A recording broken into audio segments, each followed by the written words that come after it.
Bienvenue à toutes et à tous sur notre chaîne.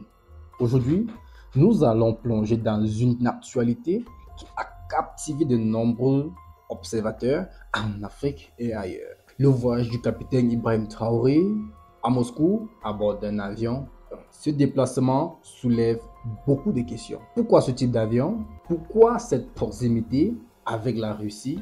Est-ce un simple geste symbolique ou un acte politique fort? Nous allons analyser cela en quelques points, en posant les bonnes questions et en prenant le temps de comprendre ce que ce voyage représente réellement. Installez-vous, c'est parti.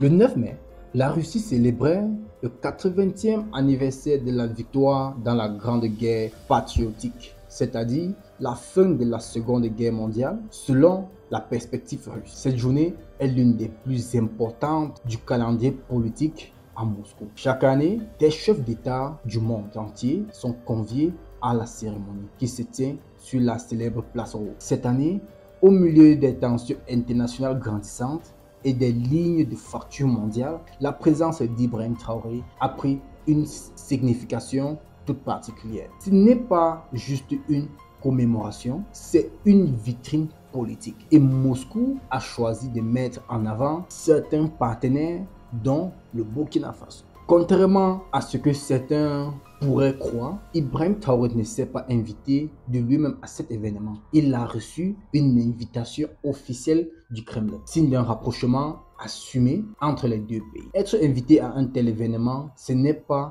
anodin. Cela signifie que Moscou voit dans le Burkina Faso un partenaire stratégique. Et il faut noter que le président Traoré n'était pas le seul. D'autres dirigeants anti-hégémoniques comme le président vénézuélien Maduro ou le président chinois Xi Jinping étaient aussi présents. Traoré entre donc dans un cercle restreint de chefs d'État soutenus par Moscou. On peut se demander pourquoi Ibrahim Traoré n'a pas simplement utilisé un avion affrété par le Burkina Faso. Le pays en a pourtant la capacité. Alors, pourquoi ce choix d'un appareil russe? Il ne s'agit pas d'un caprice, ni d'un hasard. L'utilisation d'un avion de flotte gouvernementale russe, probablement un Il-96 de l'escadron spécial Rossiya, est un message fort. C'est-à-dire, c'est à la fois une démonstration d'alliance politique et un geste de sécurité que nous allons analyser plus en détail.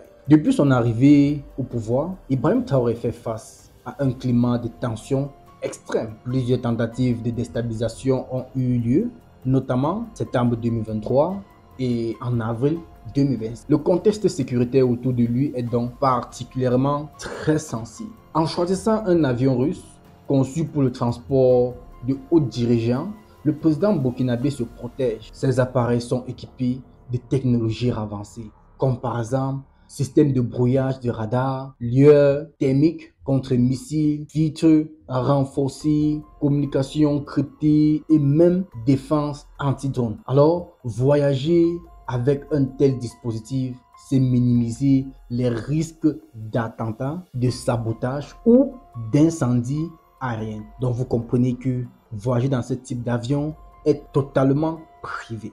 Il est important de s'arrêter à un moment sur la cérémonie elle-même. Le 9 mai est bien plus qu'un simple défilé militaire. C'est un événement à forte charge symbolique. Pour la Russie, c'est l'occasion d'afficher sa puissance, de rappeler son rôle décisif dans la défaite de l'Allemagne nazie, mais aussi de renforcer son image auprès de ses alliés. Traoré, en se tenant sur les gradins aux côtés d'autres dirigeants proches de Moscou, s'est volontairement exposé comme un partenaire assumé du Kremlin. Il n'a pas cherché la neutralité.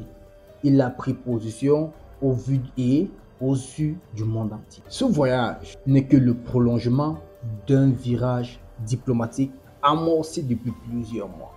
Après le coup d'État de 2022, Ibrahim Traoré a progressivement tourné le dos à la France, allant jusqu'à expulser les troupes françaises présentes sur le sol au Burkinabé.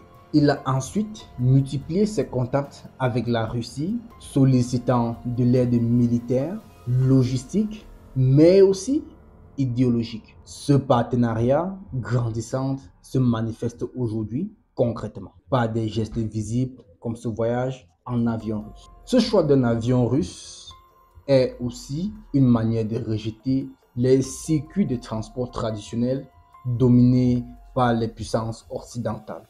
C'est comme dire, je n'ai pas besoin de vos avions, ni de vos routes, ni de vos autorisations pour voyager. C'est un message politique fort. Et c'est aussi une manière de montrer que d'autres alliances sont possibles. En dehors de l'ancien cadre colonial ou néocolonial, c'est un acte de souveraineté technologique autant que diplomatique. Imaginons un instant cette scène. Un président jeune, africain, ferme sur ses décisions et convictions, déterminé à briser les anciennes dépendances, monte à bord d'un avion blindé russe, décolle de Ouagadougou, traverse des zones sous tension et atterrit à Moscou, sous la neige, accueilli par l'un des dirigeants les plus puissants de la planète. Ce n'est pas juste une image impressionnante, c'est un tournant, une rupture, une affirmation de puissance dans un monde où les anciennes règles sont en train de se réécrire. Le déplacement d'Ibrahim Traoré à Moscou dans un avion russe pour une cérémonie d'une telle ampleur est une opération diplomatique parfaitement maîtrisée. Il s'agit d'un message envoyé au monde entier. Le Burkina Faso ne veut plus subir. Il choisit ses partenaires, construit des nouvelles alliances et affirme son indépendance.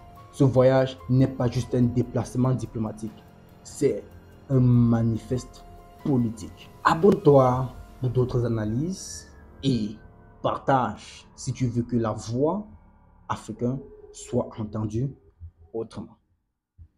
À plus.